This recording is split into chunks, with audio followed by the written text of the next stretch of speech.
کہ اللہ تعالیٰ نے دنیا کو نیک عمل کرنے کی جگہ بنایا اور پھر سارے انسانوں کو نیک عمل کرنے کے لیے پیدا کیا۔ ہر انسان کو ماں کے پیٹ میں ماں نہیں بناتی، اللہ بناتے ہیں۔ سارا جسم اللہ بناتے ہیں۔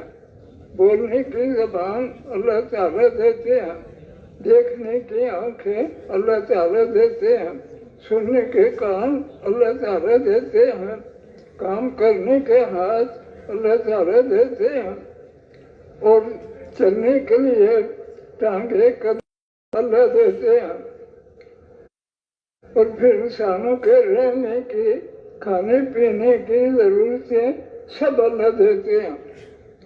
کوئی نعمت اللہ کے حکم کے بغیر نہیں آتی۔ کتنی لاکھوں نعمتیں دنیا میں اللہ نے انسانوں کے لیے بنایا، نیک عمل کے لیے بنایا۔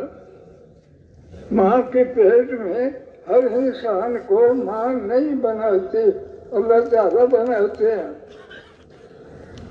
جب جسم بن جاتا ہے تو پھر اللہ تعالیٰ فرشتے حکم دیتے ہیں اس بچے کے جسم کے لیے روح لے جاؤ، ماں کے پیٹ میں اس کے جسم میں ڈال دو۔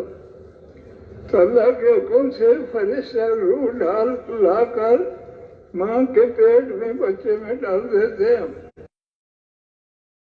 پھر جب یہ پیغمبر بھیجے،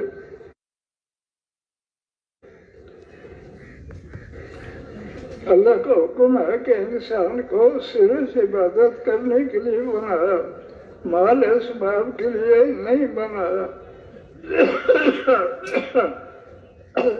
نور بھر دیتے ہیں، دل میں نور بھر دیتے ہیں۔ بچپن سے پیغمبر ہر وقت اللہ کے رضا کا عمل کرتا ہے، غلط بات نہیں بولتا، غلط کام نہیں کرتا۔ جب پیغمبر کی عمر بڑی ہو جاتی ہے تو پھر اللہ فرشتے کو حکم دے کر بھیجتے ہیں کہ اس پیغمبر سے کہو کہ سارے لوگوں کو یہ عمل سکھلا۔ تو سارے پیغمبروں کا پہلا عمل کلمہ ہے، اور ساروں کا کلمہ یہی ہے، لا الہ الا اللہ۔ یہ سارے پیغمبر اس کلمے کی دعوت دیتے تھے۔ کلمے کا آخری حصہ اس پیغمبر کی صفت کا بیان ہوتا ہے، اس لیے آخری پیغمبر کا کلمہ لا الہ الا اللہ محمد رسول اللہ۔ تو اس کا حال کتابوں میں آتا ہے کہ کچھ نیک لوگ مکہ کے قریب رہتے تھے، لوگوں کو نیک عمل سکھلاتے تھے۔ اب وہ فوت ہوتے رہے۔ جب سارے نیک لوگ فوت ہو گئے تو لوگوں نے سوچا کہ نیک لوگوں کے سامنے ہونے سے ہم نیک عمل کرتے تھے، وہ فوت ہو گئے ہیں، اب ان کی شکل کے بت بنا کر رکھ لیں، تو جیسے ان کے پاس اللہ کی عبادت کے عمل کرتے تھے وہ کرتے رہے۔ انہوں نے بت بنائے تھے، نیک لوگوں کے طریقے پر عمل کرنے کی صورت بنائی۔ اب وہ لوگ تو سب ان نیک لوگوں کے کئی شور بیت اللہ کے پاس بھی رکھ دیے تھے، وہاں بھی نیک لوگ تھے، لیکن شیطان دشمن ہے، بعض لوگوں کے دلوں میں ڈال دیا تمہارے باپ دادا یہاں بیت اللہ میں آ کر ان بتوں کے سامنے سجدے کرتے تھے۔ شیطانی اثر سے سب لوگ بیت اللہ کے پاس جو نیک لوگوں کی شکل کے بت رکھے ہوئے تھے سب آ کر وہاں ان کے سجدے کرنے لگ گئے۔ بیت اللہ کے پاس بھی گناہ شروع ہو گیا۔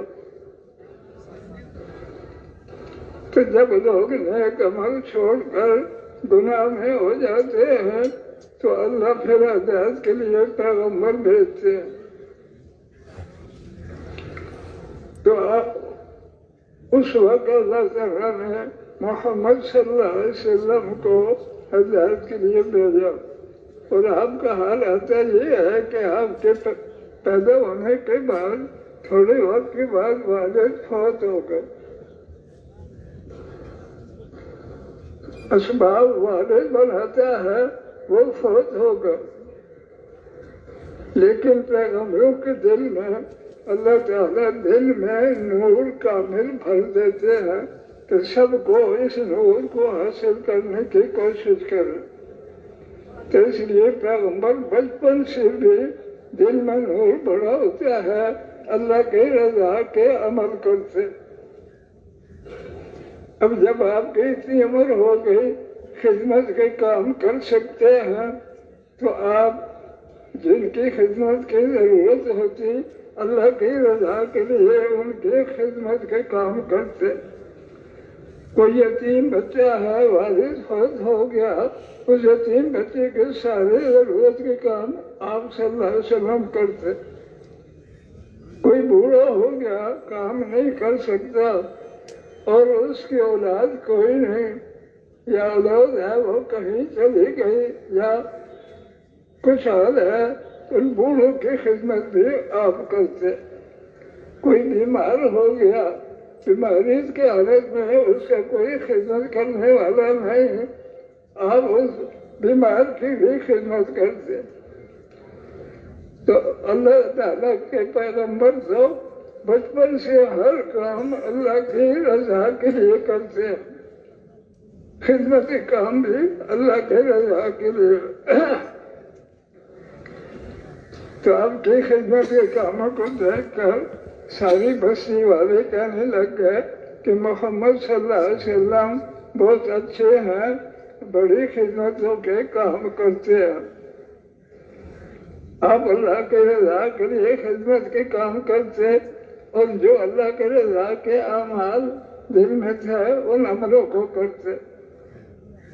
اب اس وقت حال یہ ہو گیا کہ وہ نیک عمل فوت ہو گیا، تو لوگوں نے سوچا کہ ان نیک عملوں کے پاس بیٹھ کر ہم عمل کرتے تھے، اب ان کی شکل کے بت بنا کر رکھ لیں، ان کے پاس اسی طرح عمل کریں جیسے ان کی زندگی میں کرتے تھے۔ عالم بناتا ہے کہ بیت اللہ میں 360 نیک لوگوں کے شکل بنا کر رکھ دیے، بیت اللہ میں بھی آتے تو اللہ کے رضا کے عمل کرتے، لیکن بعد میں شیطان دشمن ہے، اس نے لوگوں کے دل میں ڈال دیا کہ تمہارے باپ دادے ان بتوں کے سجدے کرتے تھے۔ اب لوگ بیت اللہ میں آ کر بتوں جو نیک لوگوں کے شکل کے رکھے ہوئے تھے ان کے سامنے سجدے کرنے لگ گئے۔ بیت اللہ میں بھی گناہ کے کام شروع ہو گئے۔ تو اللہ بڑے مہربان ہے، جب لوگ گناہ میں ہو جاتے تھے اللہ پیغمبر بھیجتے۔ تو آپ صلی اللہ علیہ وسلم نے محمد صلی اللہ علیہ وسلم کو ہدایت کے لیے بھیجا۔ آپ کہا جاتا ہے کہ آپ کے پیدا ہونے کے بعد والد فوت ہو گئے تھے، اسباب کوئی نہیں تھے، لیکن پیغمبر تو ہر وقت نیک عمل کرتا۔ حکم آنے سے پہلے آپ خدمت کے کام بہت کرتے۔ کوئی بوڑھا ہے اس کی اولاد کوئی نہیں، خدمت کی حاجت ہے، آپ اس بوڑھی کی بھی خدمت کرتے۔ کوئی بیمار ہو گیا، بیماری کے حال میں اس کا کوئی خدمت والا نہیں، آپ بیماروں کی خدمت کرتے۔ کوئی بچہ یتیم ہے، والد فوت ہو گیا، اس بچے کے کوئی ضرورت کی خدمتیں نہیں کرتے، آپ صلی اللہ علیہ وسلم یتیموں کی بھی خدمت کا کام کرتے اللہ کی رضا کے لیے۔ ان کاموں کو دیکھ کر سارے بستی والے کہنے لگے محمد صلی اللہ علیہ وسلم بہت اچھے ہیں، بڑی خدمتیں کرتے ہیں۔ اب اللہ کا حکم آپ پر آ گیا، لا الہ الا اللہ محمد رسول اللہ۔ اس وقت کا حال یہ تھا کہ کچھ نیک لوگ فوت ہو گئے، بیت اللہ کے قریب رہتے تھے، جب فوت ہو گئے تو لوگوں نے سوچا ان نیک لوگوں سے نیک عمل سیکھتے، ان کے پاس نیک عمل کرتے تھے، وہ فوت ہو گئے ہیں، ان کی شکل کے بت بنا کر رکھ لو اور پھر ان کی زندگی میں جیسے عمل کرتے تھے ویسے کرو۔ 360 نیک لوگوں کے بت بنا کر بیت اللہ کے پاس رکھ دیا، لیکن عبادت اللہ کی کرتے جیسے نیک لوگوں کے سامنے۔ شیطان دشمن ہے، بعض والی جو اولادیں تھی ان کے دلوں میں ڈال دیا تمہارے باپ دادے ان بتوں کے سجدے کرتے تھے۔ اب لوگ بیت اللہ کے پاس نیک لوگوں کی غالباً 360 شکل کے بت رکھی ہوئے تھے، بیت اللہ میں جاتے تو ان بتوں کے سامنے سجدے کرنے لگ جاتے۔ جو بیت اللہ رحمت کی جگہ تھی وہاں گناہ شروع کر دیا۔ تو اللہ بڑے مہربان ہیں، جب لوگ گناہ میں ہو جاتے تو اللہ پیغمبر بھیجتے۔ تو اللہ نے ہدایت کے لیے محمد صلی اللہ علیہ وسلم کو بھیجا۔ آپ کا حال یہ تھا کہ آپ کے پیدا ہونے کے تھوڑے وقت کے بعد والد فوت ہو گئے، آپ یتیم تھے، لیکن پیغمبروں کے دل میں اللہ تعالیٰ بچپن سے نور بھر دیتے ہیں۔ تو جن کا دل میں نور بھرا ہوا ہو وہ ہر وقت نیک عمل کرتا۔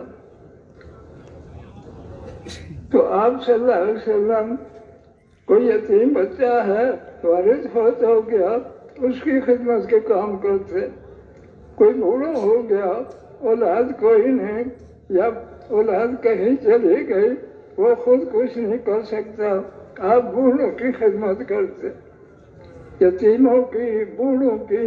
کوئی بیمار ہو گیا، بیماری میں اس کی خدمت والا کوئی نہیں، آپ بیماروں کی خدمت اللہ کی رضا کے لیے کرتے۔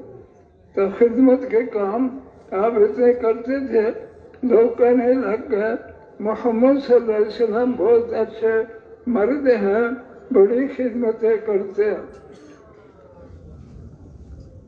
اب جب وہاں پر اللہ کا حکم آ گیا کلمے کا، لا الہ الا اللہ محمد رسول اللہ، تو آپ کو اللہ نے حکم دیا کہ ساری دنیا والوں کو کلمہ پڑھاؤ، کیونکہ جو موت تک کلمہ نہیں پڑھے گا مرتے ہی دوزخ کے عذاب میں جائے گا۔ آپ پر حکم آ گیا تو آپ نے پھر بیت اللہ کے پاس نیک لوگوں کے بت رکھے ہوئے تھے، لوگ بیت اللہ میں آ کر بتوں کے سجدے کرتے تھے، تو آپ کلمے کی دعوت دیتے۔ کلمے کے معنی عبادت کے لائق لا الہ الا اللہ، عبادت کے لائق کوئی نہیں مگر ایک اللہ۔ عبادت کیسی کرنی ہے؟ محمد صلی اللہ علیہ وسلم اللہ کے رسول ہیں، وہ جو بتا رہے ہیں اس عبادت کو کرو۔ اب جو بھی کلمہ پڑھ لیتا وہ بیت اللہ میں جاتا تھا۔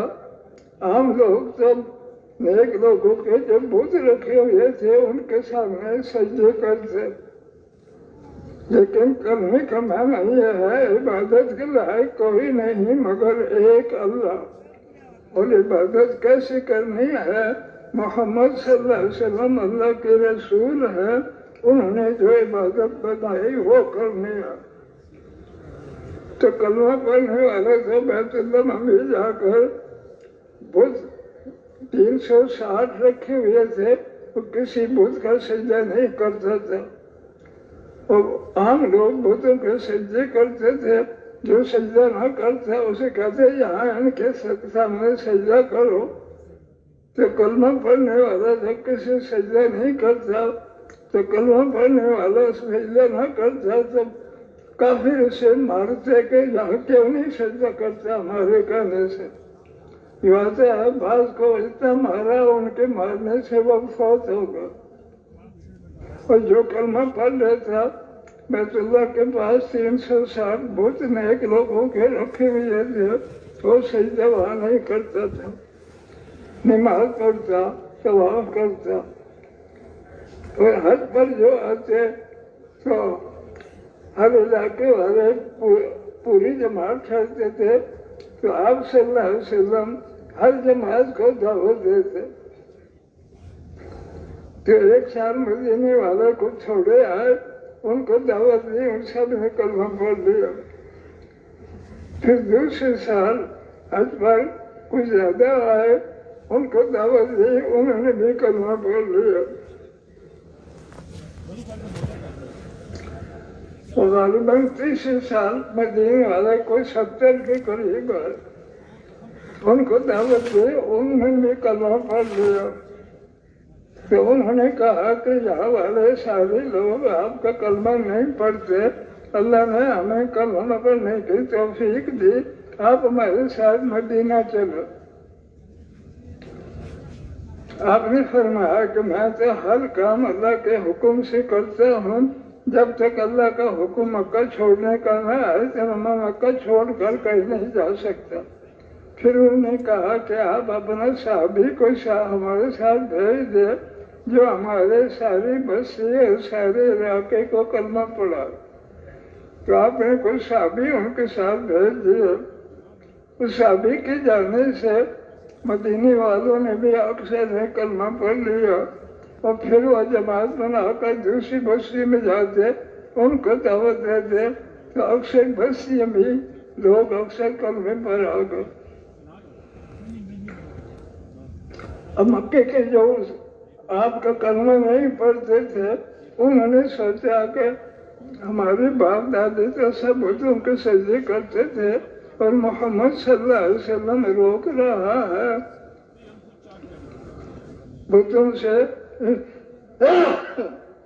ان کو قتل کر دینا چاہیے. انہیں سوچا کہ سارے قبیلے سے قاتل مقرر کیے جائیں. سارے قبیلے والے قاتل بنیں گے تو ان کے رشتے دار سارے قبیلوں کا مقابلہ نہیں کر سکیں گے. تو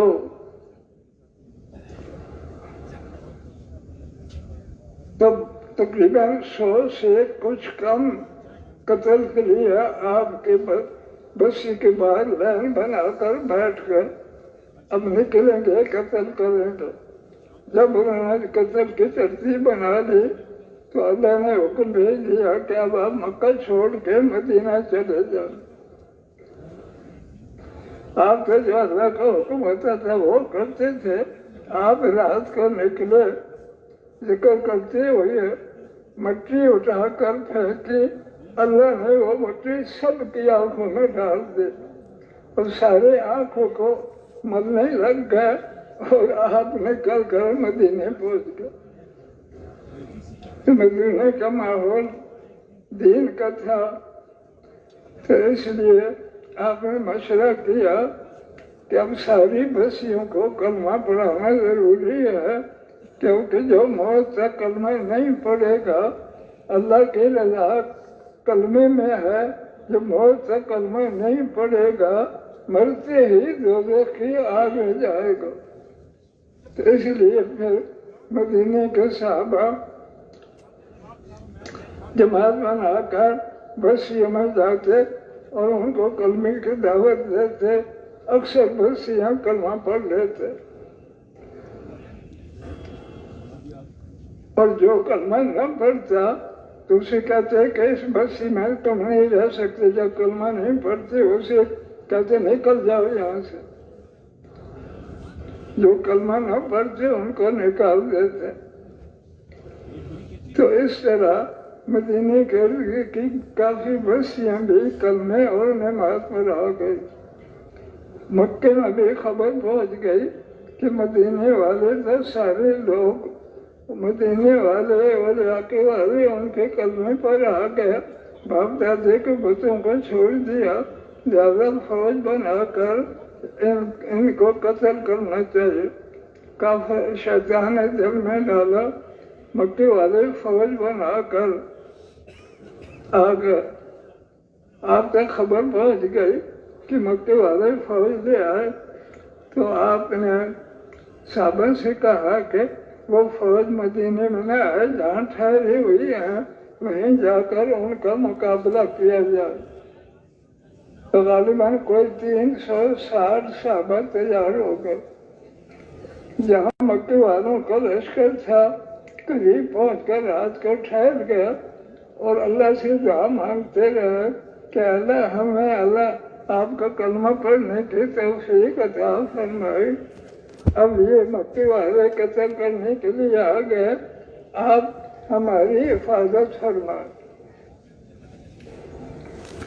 کیونکہ کلمہ پڑھنے والے جانتے تھے سب کام اللہ کرتے ہیں۔ رات کو دعائیں مانگتے، جب سورج نکلنے کے بعد لڑائی کے لیے کھڑے ہوتے تو آپ صلی اللہ علیہ وسلم صحابہ کی دعا پر کئی فرشتے بھی ان کی مدد کے لیے بھیج دیتے۔ کافر بھی دیکھتے کہ آسمانوں سے بھی فوج ان کی مدد کے لیے آ رہی۔ تو کتابوں میں آتا ہے کہ تقریباً 3 منٹ لڑائی کے بعد کافر بھاگ جاتے تھے، سامان چھوڑ جاتے تھے۔ تقریباً 3 منٹ، 4 منٹ یا 5 منٹ لڑائی شروع ہونے کے بعد سامان چھوڑ کر بھاگ جاتے۔ تو بس یہ اکثر کلمہ پڑھنے پر آ جاتے، اور جو کلمہ نہ پڑھتا اسے کہتے اس بستی میں تو بول رہیں گے جو کلمہ پڑھے، جو کلمہ نہیں پڑھتے وہ کہیں اور جگہ چلے جائیں، ان کو نکال دیتے۔ ساری بستیاں کلمے پر آ گئے، جو کلمہ نہ پڑھے اسے بستی سے نکال دیتے تھے۔ پھر حال آتا ہے کہ بعض بستی والوں نے یہ سوچا کہ ہم کلمہ نہ پڑھیں تو ہمیں نکال دیں گے، لہذا ہم بھی کلمہ پڑھ لیں۔ دل سے نہیں مانتے، صرف مسلمانوں کو دھوکہ دینے کے لیے کہ ہم بھی کلمہ والے بن گئے، وہ کلمہ پڑھ لیتے اور ظہر اور عصر کی نماز میں سورج کی روشنی ہوتی تھی تو اس وقت بھی نماز میں کھڑے ہو جاتے تھے۔ مغرب عشاء صبح میں پوری روشنی نہیں ہوتی تھی، اس وقت مسجد میں نہیں آتے تھے۔ تو اللہ کا حکم آ گیا کہ جو کلمے کو دل سے نہیں مانتے، بستی میں رہنے کے لیے کلمہ پڑھنے لگ گئے ہیں اور ظہر عصر کی نماز میں کھڑے ہو جاتے ہیں، نماز کو نہیں مانتے، یہ منافق ہیں۔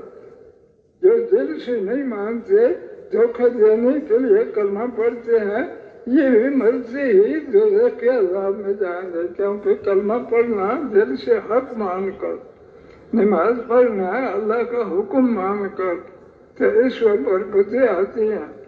مسلمانوں کو دھوکہ دینے کے لیے کلمہ پڑھنے لگ جائے اور ظہر عصر میں نماز میں کھڑا ہوتے رہے تو اللہ کو حکم آ گیا یہ منافق ہے، مسلمان نہیں ہے، منافق ہے، یہ بھی مرضی ہی دوزخ کے عذاب میں جائے گا۔